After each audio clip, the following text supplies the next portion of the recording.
Are you curious on how to shoot a great virtual walkthrough?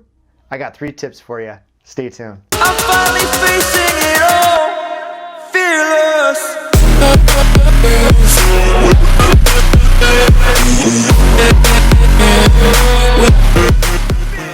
Hi there, welcome to this episode of Quarantine Corner. On this episode, we're going to talk about 3 ways to make an awesome virtual tour video. Number 1, take your time.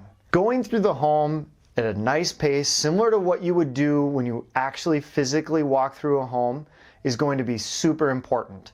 Get into those little nooks and crannies, film those details of the room, and make sure that whoever is going to see this video understands every space that they possibly can.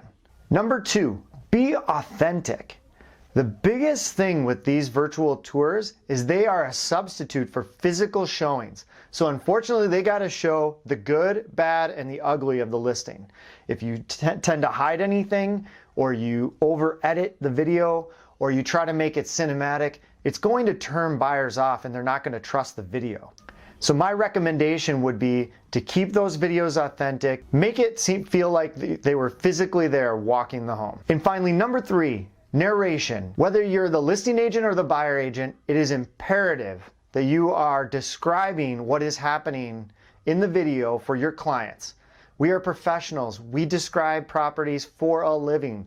We need to convey that value to our clients through those videos. I hope you found those 3 tips really helpful for improving your virtual tours.